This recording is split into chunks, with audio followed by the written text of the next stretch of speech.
तो 20 साल से सरकार चल रही है नीतीश जी की। नरेंद्र मोदी की सरकार कहना ही बेहतर होगा। कहने के लिए नीतीश कुमार जी मुख्यमंत्री है, लेकिन सरकार पूरी तरह से भारतीय जनता पार्टी के दबाव में और उसी के हिसाब से चल रही है। जो सूची अभी बनी है वो सूची भी, अगर पहले की सूची गड़बड़ थी तो नई सूची में भी गड़बड़ियां भी बहुत ज़्यादा है। कि जिनके बारे में कहा जा रहा है कि ये मर चुके हैं, वैसे लाखों लोग दिख रहे हैं जो जिंदा हैं। बहुत बड़े पैमाने पर लोगों के साथ अन्याय हुआ। नीरज कुमार, अमर उजाला के लिए। मैं यहाँ सेक्टर 28 के गुरु ग्रंथ साहब भवन में आया हूँ। यहाँ पर कॉमरेड स्वप्न मुखर्जी स्मृति व्याख्यान में सीपीआई एमएल लिबरेशन के महासचिव दीपांकर भट्टाचार्य आए हुए हैं और इन्होंने देश के वर्तमान मुद्दे, बिहार की एसआईआर जो चल रहे हैं, वहाँ के जो चुनावी मुद्दे, उस पर हम बात करेंगे। तो हम सीधे दीपांकर भट्टाचार्य जी के पास चलते हैं कि इनके मुद्दे क्या हैं। सबसे पहले आपका स्वागत है अमर उजाला में। और बिहार विधानसभा चुनाव होने वाला है, तो बिहार विधानसभा चुनाव में आपकी पार्टी के मुद्दे क्या हैं? देखिए, हमारी पार्टी या पूरे बिहार कह लीजिए, इस समय एक सबसे बड़ा जो मुद्दा है वो एसआईआर है।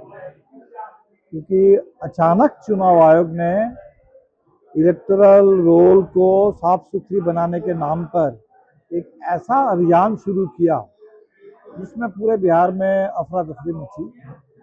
और अभी तक जो हमने देखा है, 65 लाख लोगों के नाम काट गए। और जिन लोगों के नाम कटे हैं, चुनाव आयोग का कहना है कि लोग या तो गुजर चुके हैं या बिहार में रहते नहीं हैं। लेकिन हमने जो देखा कि जिनके बारे में कहा जा रहा है कि ये मर चुके हैं, वैसे लाखों लोग दिख रहे हैं जो जिंदा हैं।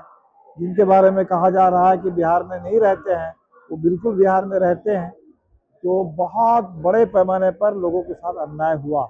और जो सूची अभी बनी है वो सूची भी, अगर पहले की सूची गड़बड़ थी तो नई सूची में भी गड़बड़ियां भी बहुत ज़्यादा है। इसीलिए एसआईआर को मेरे ख्याल से एक ऐसा माहौल बना दिया कि बिहार में लोग बहुत परेशान हैं, इसलिए बड़ा मुद्दा बना है।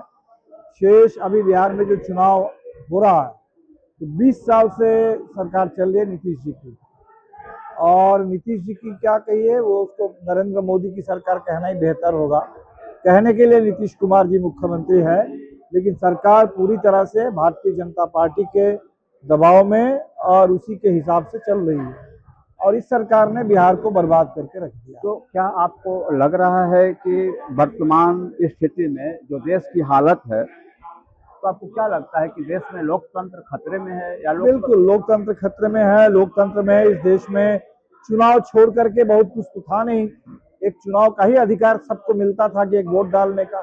तो वो अधिकारी जब खतरे में हो जाएगा, तब लोकतंत्र कभी बचेगा क्या? और जहां से ये अधिकार हमें मिला था, संविधान, वो संविधान खतरे में। और मैं तो कहूंगा कि जिस आजादी का आंदोलन से संविधान निकला था, आज हमारी वो आजादी भी खतरे में है। अंग्रेज चले गए, लेकिन अमेरिका के सामने जिस तरह से मोदी सरकार ने घुटने टेक दिए हैं, तो आज तो देश की आजादी, संप्रभुता भी खतरे में है। इसलिए देश के लिए बहुत संकट का दौर है और इस संकट से देश को उबारना, मैं समझता हूँ कि बहुत बड़ा काम है इस देश के कम्युनिस्टों के सामने। आपकी पार्टी सामाजिक मुद्दे पर कैसे काम कर रही है? सामाजिक, देखिए, देश में बहुत गैर बराबरी है। इसीलिए हम तो निश्चित तौर पर आरक्षण को बढ़ाने की लड़ाई लड़ रहे हैं। बिहार में सब लोगों ने मिलकर तय हुआ था कि 65% आरक्षण होना चाहिए, लेकिन उसको कोर्ट ने रोक दिया। इसलिए रोक पाया क्योंकि वो संविधान के 9वीं अनुसूची में नहीं डाला गया। हम चाहते हैं कि बिहार में कम से कम 65% आरक्षण हो। तमाम दलित, आदिवासी, अति पिछड़ी जातियाँ, पिछड़ी जाति के लोग, उनके लिए आरक्षण का विस्तार हो, इसको 9वीं अनुसूची में डाला जाए। और आरक्षण एक तरह से शुरुआत है, लेकिन आरक्षण से लेकर के हमें पूरे समाज में बराबरी के लिए, तो इसके लिए ज़रूरी है कि रोजगार भी सबको मिले। तो पूरे आर्थिक सामाजिक जो एजेंडा है बिहार का, उस पूरे एजेंडे पर हम लोग लड़ रहे हैं। भूमि सुधार, सबके लिए पक्का मकान, और बेहतर रोजगार, स्थायी रोजगार, सम्मानजनक रोजगार और जीने लायक वेतन, महिलाओं की सुरक्षा और सम्मान, ये भी बहुत बड़ा मुद्दा है बिहार के लिए और पूरे देश के लिए। तो महिलाओं की बराबरी के लिए भी हम लोग एक चीज और, एक सवाल है कि बिहार में एनडीए और महागठबंधन के बीच जबरदस्त लड़ाई है, लोग बता रहे हैं। आप महागठबंधन को किस प्रकार देख रहे हैं? दूसरी बात, आपके महागठबंधन के एक नेता हैं वीआईपी के, उनके बारे में कभी आता है कि उधर जाएंगे कि इधर जाएंगे, उनके बारे में आपका क्या राय है? मेरे ख्याल से वो जो बातें होती थी वो पिछले चुनाव के अनुभव के आधार पर होती थी, क्योंकि 2020 में महागठबंधन में उनके बारे में बात हो रही थी, लेकिन एन वक्त पर वो एनडीए में चले गए। लेकिन इसके बाद से जब भारतीय जनता पार्टी ने उस पार्टी को एक तरह से हड़प लिया, वीआईपी के जो 5 एमएलए थे, 5 एमएलए को बीजेपी ने अपने साथ मिला लिया और मुकेश सहनी जो मंत्री थे उनको मंत्रिमंडल से बाहर कर दिया, तब से ये पार्टी अपने स्वाभिमान के लिए भी भाजपा के खिलाफ लड़ रही है। और अब तो पूरे वोटर अधिकार यात्रा में मुकेश जी हम लोगों के साथ साथ थे और आज इंडिया गठबंधन में है। मेरे ख्याल से इस बार जो इंडिया गठबंधन है वो पिछले बार के महागठबंधन की तुलना में और मजबूत स्थिति में है। आपसी तालमेल और एकता भी काफी मजबूत है और चुनाव में निश्चित तौर पर इस बार जो नारा बिहार में उठा है, 2 नारे चल रहे हैं, एक तो वोट चोर गद्दी छोर और दूसरा है बदलो सरकार बदलो बिहार। तो बिहार बदलाव के लिए तैयार है और बिहार में बदलाव आएगा। दीपांकर जी, एक सवाल और है बिहार को लेकर के ही कि आप लोग चुनाव में जाने वाले हैं, एसआईआर पर बड़ा आंदोलन हुआ, वोट अधिकार रैली हुई, राहुल गांधी के साथ गठबंधन के नेताओं में आप भी बहुत ज़्यादा दिखे।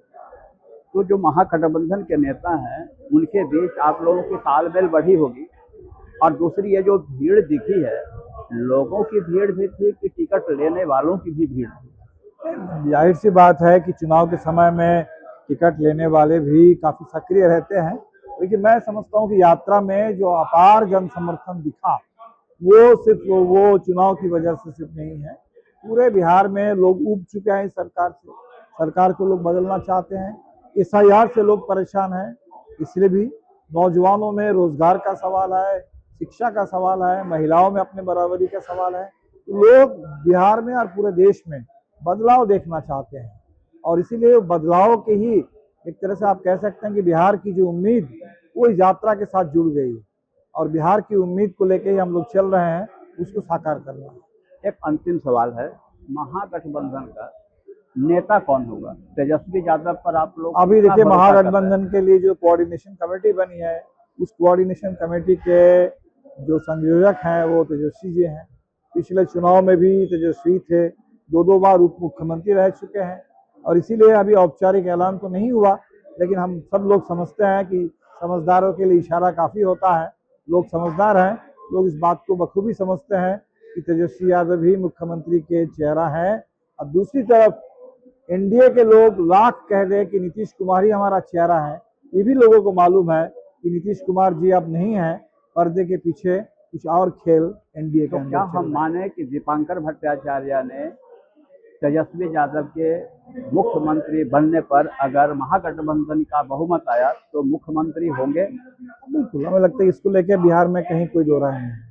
तो आप बातचीत सुन रहे थे दीपांकर भट्टाचार्य का, इनका बहुत बहुत धन्यवाद। अमर उजाला आप देखते रहिए, धन्यवाद। अगर आप ये वीडियो YouTube पर देख रहे हैं तो हमारे चैनल को सब्सक्राइब कर बेल आइकन दबाएं और Facebook पर देख रहे हैं तो हमारे पेज को लाइक करें।